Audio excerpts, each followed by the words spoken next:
Hello दोस्तों, आज हम 18वीं लोकसभा चुनाव के बारे में डिस्कस करेंगे। पेपर में जो पिछले 1-2 साल में शायद इनमें से प्रश्न बन जाएं।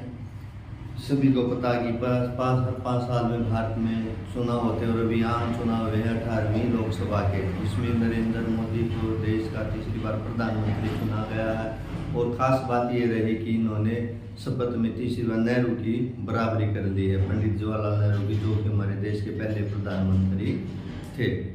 तो सेशन को लाइक करें, चैनल को सब्सक्राइब करें। आज के सेशन की शुरुआत करते हैं। तो पहला प्रश्न है 18वीं लोकसभा चुनाव के लिए चुनाव आयोग की टैगलाइन।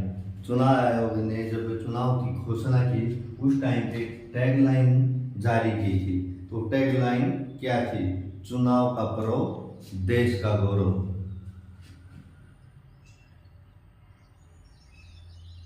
चुनाव का पर्व, देश का गौरव।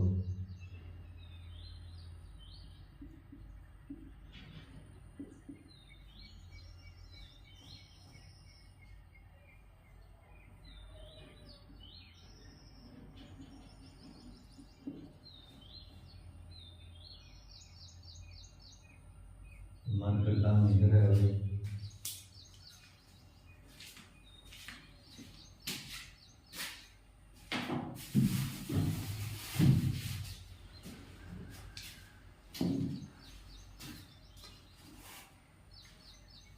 तो क्या था? सॉरी,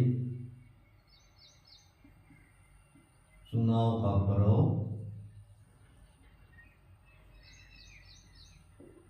देश का गौरव। ठीक है। पहला क्वेश्चन क्या बनता है? 18वीं लोकसभा चुनाव के लिए चुनाव आयोग की टैगलाइन क्या थी? चुनाव आयोग की टैगलाइन थी चुनाव का पर्व, देश का गौरव। अगला प्रश्न है 18वीं लोकसभा चुनाव के लिए चुनाव आयोग का राष्ट्रीय आइकन कौन रहा?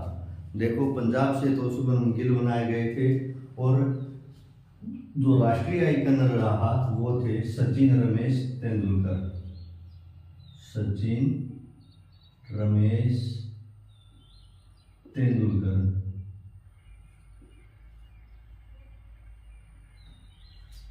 तो चुनाव आइकन कौन रहे? सचिन रमेश तेंदुलकर। 18वीं लोकसभा चुनाव कितने फेज में हुआ?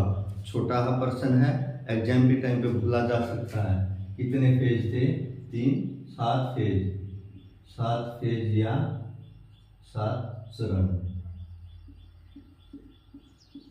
18वीं लोकसभा का चुनाव कितनी सीटों पर हुआ? कितनी सीटों पर हुआ था? 543 सीटों पर ये चुनाव हुआ। कितनी सीटों पर हुआ? 543 सीटों पर।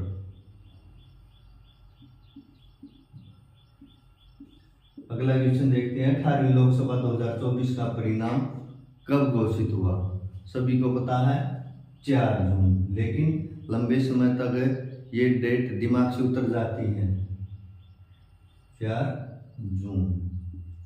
नेक्स्ट क्वेश्चन, 18वीं लोकसभा चुनाव में पहले फेज की वोटिंग कब की गई थी? देखो, कितने चरण थे? 7 चरण, लेकिन पहला और आखिरी चरण ज्यादा इंपॉर्टेंट होते हैं। तो 18वीं लोकसभा चुनाव में पहले फेज की वोटिंग कब की गई थी? ये की गई थी 19 अप्रैल को। कब? 19 अप्रैल को। ठीक है। कितनी सीटों पर हुई थी? 102 सीटों पर। 18वीं लोकसभा चुनाव में आखिरी फेज की वोटिंग कब की गई थी? आखिरी फेज की वोटिंग में ही हमारे देश के प्रधानमंत्री तीसरी बार जो बने हैं, पंडित जवाहरलाल नेहरू की बराबरी की है। ठीक है। उनका भी चुनाव हुआ था वाराणसी से। तो आखिरी फेज की वोटिंग कब हुई थी? 1 जून। कब हुई थी? 1 जून को। 18वीं लोकसभा में पुरुष मतदाता कितने हैं? जो टोटल जो मतदाता थे रजिस्टर्ड, उसमें से पुरुष जो मतदाता थे वो कितने थे, उनके बारे में बताना है। करोड़ों में संख्या थी 49.7 करोड़। कितने थे?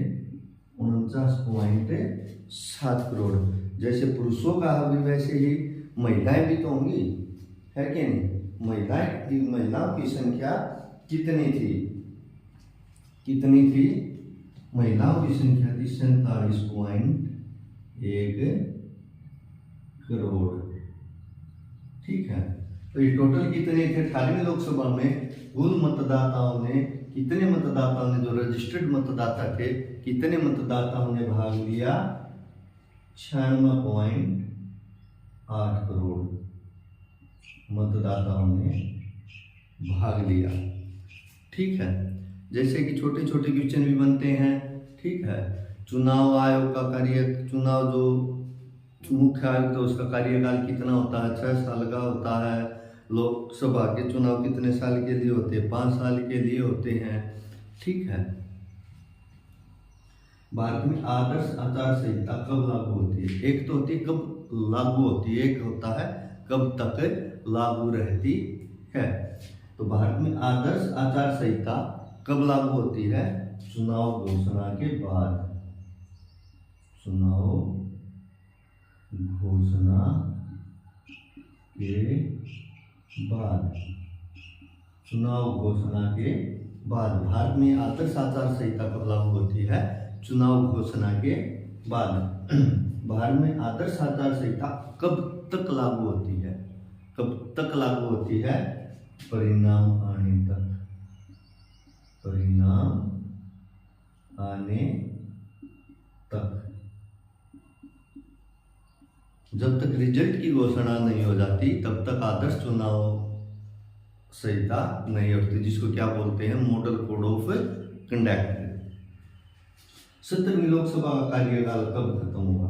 देखो भाई, माननीय प्रधानमंत्री जी ने 9 जून को शपथ ले ली। ठीक है, लेकिन जो 17वीं लोकसभा थी उसका कार्यकाल 16 जून को समाप्त होगा। कब होगा? 16 जून को समाप्त होगा।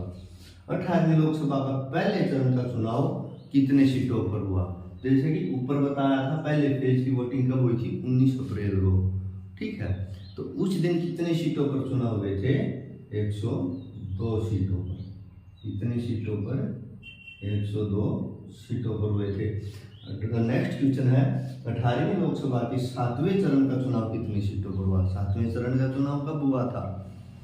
कब हुआ था? 1 जून को, जिसमें नरेंद्र मोदी जी ने वाराणसी से नामांकन कर रखा था।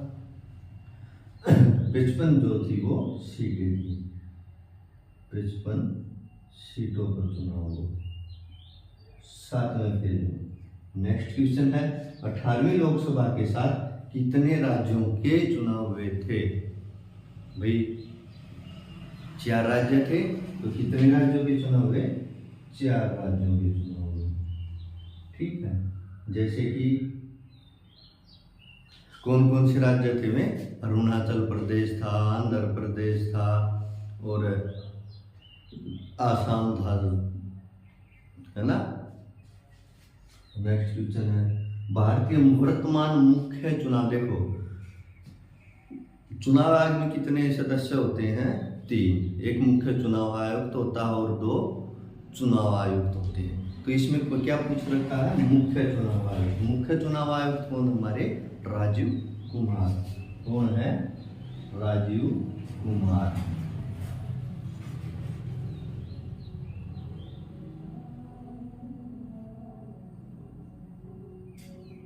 ठीक है, फिर क्या है अगला क्वेश्चन? भारत के वर्तमान चुनाव आयुक्त क्या है?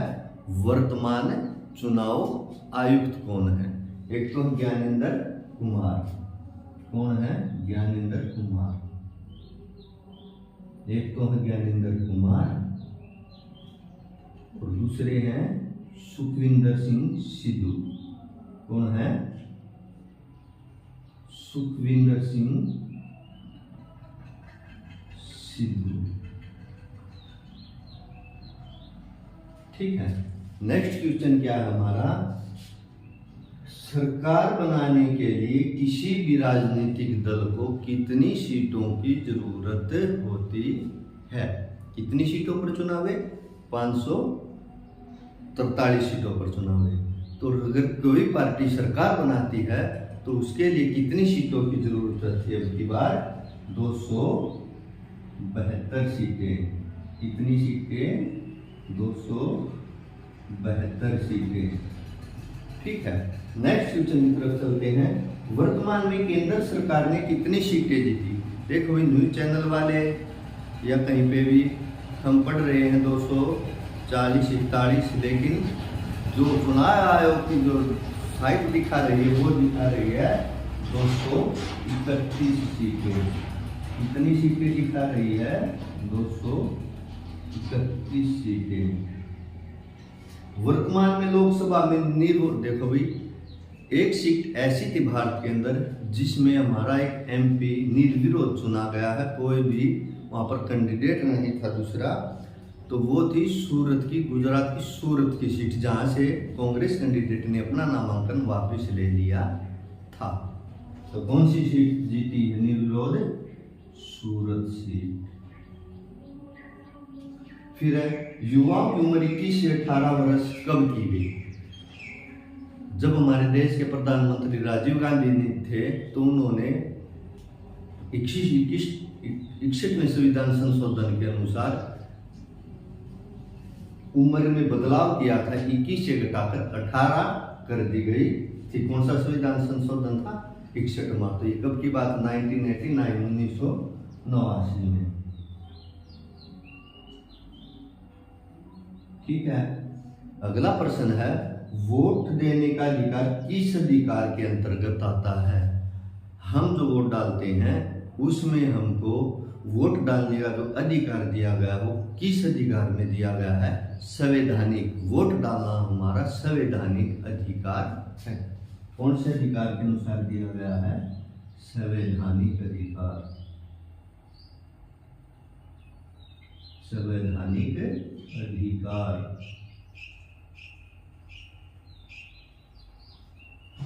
एक कभी नारी मुंडन अधिनियम सुना होगा। नारियों को, औरतों को आरक्षण दिया गया है, ठीक है, इलेक्शन में चुनाव खड़ा होने के लिए, चुनाव लड़ने के लिए। वो क्या नाम दिया गया था उसको? नारी मुंडन अधिनियम। बीजेपी सरकार लाई थी। ये कब आया था? 2023 में आया था। इलेक्शन में खूब भुनाया भी। तो इसमें महिलाओं को कितने प्रतिशत आरक्षण दिया गया? 33%। कितने प्रतिशत दिया गया? 33% आरक्षण दिया गया। तो एक बहुत ही महत्वपूर्ण प्रश्न है। हमने समाचार भी पढ़े होंगे, न्यूज चैनल देखे, इलेक्शन होते हुए देखा, तो उसके अंदर एक चीज थी वो शायद हमने गौर ना की हो। भारत के सबसे युवा सांसद, इसे कौन चुना गया? भारत का सबसे युवा सांसद पता है?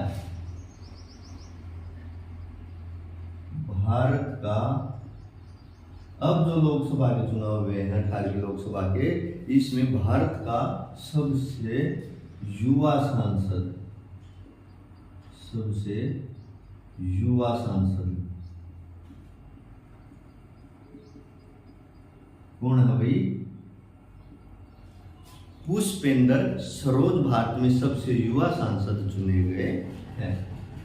पुष्पेंद्र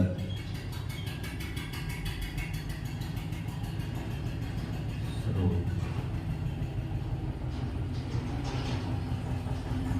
ठीक है। कौन चुने गए हैं? पुष्पेंद्र सरोज जी भारत के सबसे युवा सांसद चुने गए। ओके, ये था आज का सेशन। शायद आप सभी को अच्छा लगे। सब्सक्राइब करें, लाइक करें। धन्यवाद।